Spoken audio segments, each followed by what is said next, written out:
Hello student, today we will solve the assignment I have given to you. Yesterday I have given you 5 questions regarding ground state and other formulas. Okay, let's do the solution. Students, some of you have sent the solution to me and I am happy that almost are correct. Okay, once again I want to explain you all the solution. Okay, the first question was the term symbol for the electronic ground state of oxygen atom. Okay, here it is given to we have to find out the ground state of oxygen atom. We know that oxygen has with the atomic number 8 and mass number 16. Okay, first we consider the atomic number, that is 8, and after that we make the electronic configuration. It is 1s2, 2s2 and 2p4.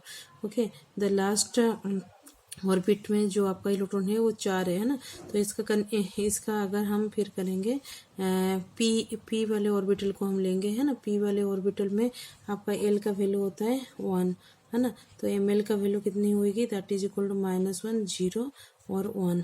Okay, this is the value of M L. Okay, यहाँ पे P में कितने electron है, 4 electron है, तो P में आपका number of electrons accommodated is 6 है ना, और इनको कितने सबसेल में और इनके कितने खाने हम बनाएंगे, दैट इज 3, और 3 में हमें 4 इलेक्ट्रॉन को रखना है, तो सबसे पहले हम 1 2 3 करेंगे है ना, 1 2 3, फिर उसके बाद जो एक नेक्स्ट रहेगा उसको हम यहाँ पे करेंगे. फिर हमें क्या निकालना है, एल निकालना है. L is equal to summation of M L, तो समेशन ऑफ एम एल में यहाँ पे देखिए जो -1 में कितना है आपका 2 इलेक्ट्रॉन है, तो 2 इंटू -1 है ना.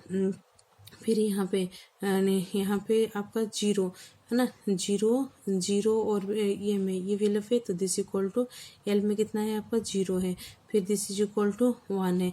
फिर इसका नेक्स्ट हम क्या करेंगे, हम इसका समेशन निकालेंगे, तो this equal to -2 and +1. Okay, -2 and +1. Okay, तो this is equal to how much, -1, लेकिन हम इनका मोड़ लेते हैं तो ये कितना हो जाएगा, 1 हो जाएगा. तो value of L is equal to 1. Then we have to find out the sum S है ना, spin total spin angular momentum. तो यहाँ पे स्पिन की जब हम बात करेंगे, आपका देखिए यहाँ पे -1 में 1 is up spin and other is down spin, तो up spin and down spin cancel each other, तो यहाँ पे और आपका क्या रहेगा 2 अप स्पिन, जिसका हम हाफ वैल्यू लेंगे, तो ट्वाइस इंटू हाफ, और half plus of half this is equal to 1 है ना. तो यहाँ पे जब हम जे का value total angular momentum calculate करेंगे, that is equal to L plus S to L minus of S. तो एल का वैल्यू मेरा क्या है, 1 है, एस का value spin angular momentum, total spin angular momentum is J, तो value of J total angular momentum is L plus S. तो 2 फिर ये हमने कल ही डिस्कशन कर लिया था, ये कैसे होता है, एल प्लस एस -1 है ना, up to this how much, L minus of S तक. तो यहाँ पे 2 है, फिर 2 - 1 करेंगे तो 1 आएगा, फिर 1 माइनस ऑफ 1 करेंगे 0 करेंगे, क्योंकि एल माइनस एस अगर हम निकालेंगे 1 - 1 कितना होता है, 0 होता है, तो हमारा जे का वैल्यू आ जाएगा 2 1 एंड 0. ओके स्टूडेंट्स, यहाँ पे जो आपका पी ऑर्बिटल है ना, पी ऑर्बिटल में जब हम नंबर ऑफ इलेक्ट्रॉन्स के अरेंजमेंट कर लेते हैं, तो यहाँ पे मेरा जो है ये कैसा है, it is more than half field है ना.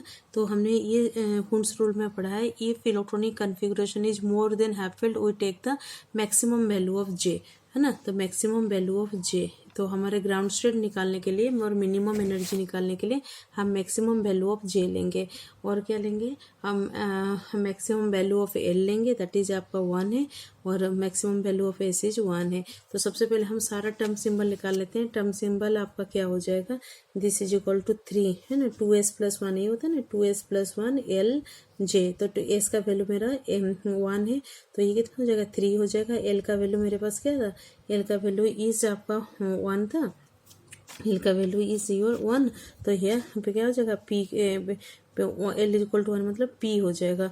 फिर जे का वैल्यू मैं सारा लिख दूंगी 2 1 एंड 0 है ना. तो ये सारा टर्म सिंबल हो गया. और ग्राउंड स्टेट के लिए अभी हमने डिस्कशन कर लिया, मोर देन हाफ फील्ड है आपका पी ऑर्बिटल, तो यहाँ पे हम मैक्सिमम वैल्यू ऑफ जे लेंगे, दैट इज 3p2. तो so your answer is 3p2. 2। Okay student, next इसी तरीके से ही और एक सेकेंड क्वेश्चन मैंने आपको दिया था, find the ground state of sodium 11, sodium 24। 11 आपका एटॉमिक नंबर है, 24 मास नंबर है, तो 11 का मैंने इलेक्ट्रॉनिक कन्फिगरेशन निकालना है, that is 1s2 2s2 2p6 and 3s1 last orbital में, है ना। इसमें कितने लोग लास्ट s है यहाँ पे, तो s मतलब l का वैल्यू आपका क्या हो जाएगा, 0 हो जाएगा, l का वैल्यू 0 हो जाएगा, है ना। s इज इक्वल टू 1, है ना। s इज इक्वल टू 1 मतलब यहाँ पे मतलब एक सिंगल इलेक्ट्रॉन है, तो जिसका स्पिन क्या हो जाएगा, हाफ हो जाएगा। l का वैल्यू मेरा 0 हो गया, s का वैल्यू मेरा हाफ हो गया। j का वैल्यू हम क्या जानते हैं, l plus S to L minus of s। तो स्टूडेंट्स यहाँ पे हम हाफ प्लस 0 और हाफ माइनस 0 कोई सा भी करेंगे तो हमारे पास j का वैल्यू क्या आएगा, सिर्फ 1, एक ही वैल्यू आएगा, दैट इज 1/2। तो ग्राउंड स्टेट इसमें तो निकालना बहुत ही आसान है, तो यहाँ पे हम क्या करेंगे, 2s प्लस 1, है ना। यहाँ पे इसी तरीके से 2s प्लस 1 और l का वैल्यू 0 है तो s आ गया, फिर एक ही j का वैल्यू दैट इज हाफ, तो ground state is equal to 2s half. Okay students, number 3 जो क्वेश्चन था आपका, ये क्या था, find the number of allowed transition in H alpha line. तो हमने एच अल्फा लाइन के बारे में पढ़ा हुआ है। एच अल्फा लाइन क्या होता है, जब बाल्मर सीरीज में ट्रांजिशन होता है ना, when the visible spectrum lies in the Balmer series, when the transition occurs from n equal to 3 to the second lowest energy level, it is known as H alpha। और student इसमें wavelength जो लाई करता है, wavelength का range कितना होता है, 656.28 nanometre. Okay find the, इसने हमें क्वेश्चन में पूछ रखा है, find the number of allowed transition in the H alpha line. Okay students, number of allowed transition करने के लिए हमें सिलेक्शन रूल पता होना चाहिए, है ना। हाइड्रोजन एटम में आपका एच अल्फा लाइन और बाल्मर सीरीज में ट्रांजिशन होने के लिए सिलेक्शन रूल होता है, del S is equal to 0 और del L is equal to plus minus of 1 और del J is equal to 0 plus minus of 1। Students, अगर जे का वैल्यू 0 होता है, del J is equal to 0 होता है, del J is equal to 0 को हम कब कैंसिल कर सकते हैं, अगर दोनों केस में जे का वैल्यू आपका क्या हो जाता है, 0 होता है है ना। ये आपका सिलेक्शन रूल है। तो सबसे पहले हमें पता होना चाहिए कि एच अल्फा लाइन होता क्या है। H alpha line is the when the transition और the spectrum lies in the Balmer series when the transition occurs from n equal to 3 to the second lowest energy level. तो students, ये रहेगा आपका transition, है ना, n equal to 3 to n is equal to 2 पे, है ना। n equal to 3 पे अगर मैं इसको ऑर्बिटल के हिसाब से लिखूं तो स्टूडेंट्स यहाँ पे मेरे पास आएगा 3d 3p एंड ये एक बार गलती हुआ है मेरे से, ये 3s होगा, 3d 3p and 3s। Okay और स्टूडेंट इसी तरह यहाँ पे मेरा जो ट्रांजिशन होगा दैट इज इक्वल टू कितना होएगा, 2p और 2s। यहाँ पे देखिए मैंने यहाँ पे 3d, है ना, n इज इक्वल टू 3 से होगा ट्रांजिशन, तो स्टूडेंट्स यहाँ पे 2 यहाँ पे जो ये निकाला है 2s plus 1 is equal to 2, है ना। तो यहाँ पे s का वैल्यू हमने क्या लिया है, एक इलेक्ट्रॉन है तो सपोज करके, तो हमने s का वैल्यू हाफ लिया है, तो 2s प्लस 1 क्या हो जाएगा आपका, s का वैल्यू अगर हाफ होता है ना, एक मैं आपको बताती हूँ 3d वाले केस में s is equal to half है और l इज इक्वल टू मेरे पास कितना है, 2 है। तो स्टूडेंट्स यहाँ पे j का वैल्यू मेरे पास क्या आएगा, l plus S to l minus of s, है ना। तो यहाँ पे 2 plus half, 2 plus of half is equal to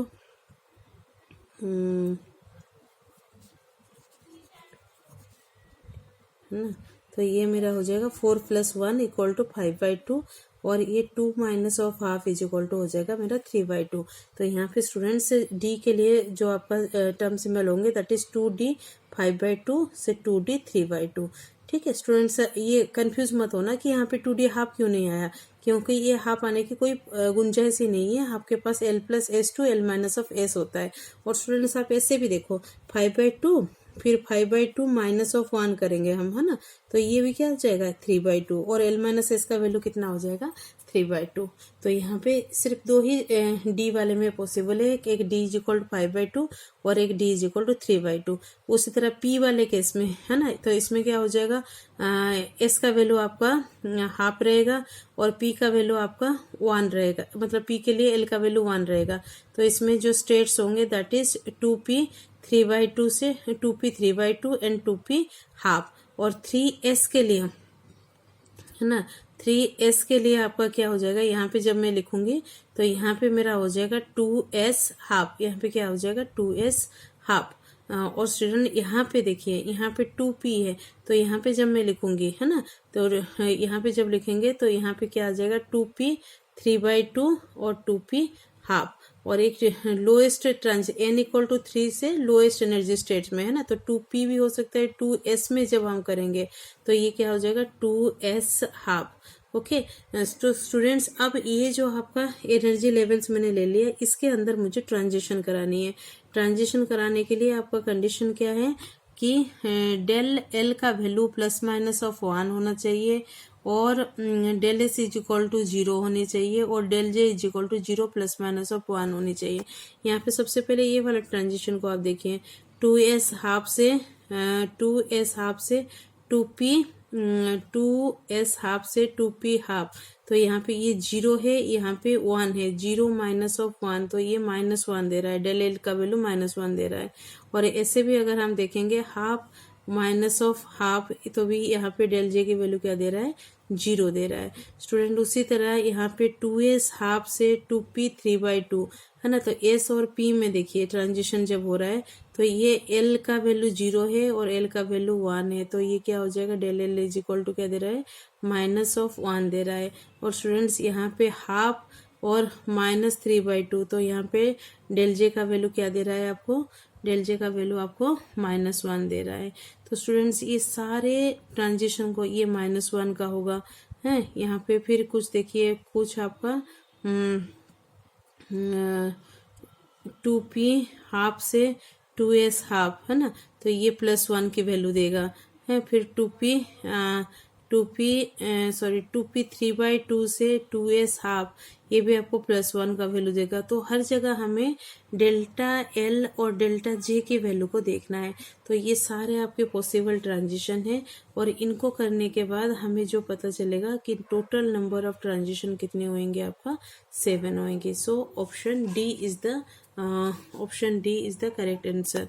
इसको और एक बार आप क्लियरली समझ लीजिएगा कि एच अल्फा लाइन में ट्रांजिशन हमेशा n इज इक्वल टू 3 से n is equal to 2 level पे होता है, जो आपके बेलमर सीरीज में लाइज करता है।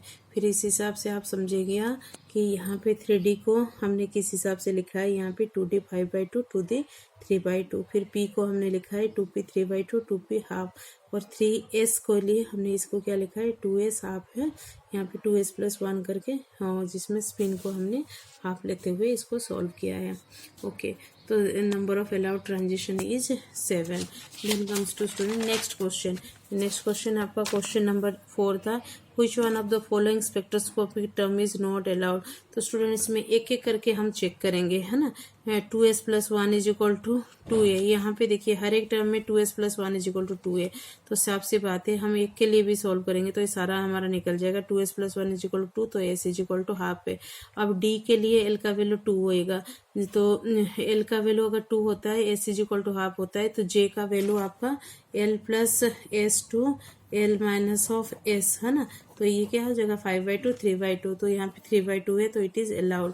यहाँ पे भी देखिए s is equal to half है, f दिया है तो l का वैल्यू 3 होगा, j का वैल्यू हम लेंगे l + s to l minus s, that is 7/2 5/2, तो ये 5/2 गिवन है, तो इट इज ऑल्सो राइट। फिर आ जाइए आप यहाँ पे 2p 3/2, तो s का वैल्यू हाफ है, p है तो l का वैल्यू 1 होगा, j का वैल्यू क्या हो जाएगा l + s से l माइनस ऑफ s, तो ये हो जाएगा 3/2 और हाफ, यहाँ पे 3/2 गिवन है स्टूडेंट, तो ये दिस वाज ऑल्सो राइट। अब आ जाइए 2d हाफ पे, s का वैल्यू हाफ है, d है तो l का वैल्यू 2 होएगा, j का वैल्यू हमारा यहाँ पे क्या होएगा l + s दैट इज 5/2 और l minus s that is 3/2, यहाँ पे क्या है हाफ है, तो इट इज नॉट अलाउड। तो ऑप्शन डी यहाँ पे कौन सा रहेगा आपका right option is option D. Okay. तो स्टूडेंट्स सबसे लास्ट क्वेश्चन था आपका क्वेश्चन नंबर 5। क्वेश्चन नंबर 5 में पूछा है find the angle between orbital angular momentum and spin angular momentum of the term 2d 3/2, है ना। तो हमें यहाँ पे हमने फॉर्मूला में पढ़ रखा है cos of theta between orbital angular momentum L and spin angular momentum is equal to J plus 1 minus S plus 1 minus L plus 1 और twice divided by twice into root over of S plus 1 into root over of L plus 1। तो students हमें terms given है 2d 3/2, तो यहाँ से understood है जे का value कितना हो जाएगा 3/2। 2s प्लस 1 से 2s plus 1 is equal to 2a, 2s plus 1 is equal to 2 है, तो s का वैल्यू कितना हो जाएगा हाफ हो जाएगा। l का वैल्यू d है, मतलब l का वैल्यू 2 हो जाएगा। इन सारे वैल्यू को हम यहाँ पे पुट कर देंगे। पुट करके आपने यहाँ पे इस तरीके से लिखेंगे। फिर एलसीएम लिया है, एलसीएम लेके इनको सॉल्व करेंगे और सॉल्व करने के बाद जो वैल्यू आएगा that is cos theta L S is equal to -1/√2 और दिस इज द किसका वैल्यू होता है दैट इज cos 135 डिग्री का। तो थीटा एल एस का वैल्यू कितना हो गया 135 डिग्री। तो these are the solution of the assignment I have given to you. Okay students, maybe in coming week you have the sessional examination, and with all these we have also planned some activities for you. We will give you 4 activities. From these 4 you have to do at least 2 to make this period memorable, and we will remember this time period with some beautiful activities done by you. Okay students, take care and do study more and more, and we will discuss some more atomic in our coming class. Take care.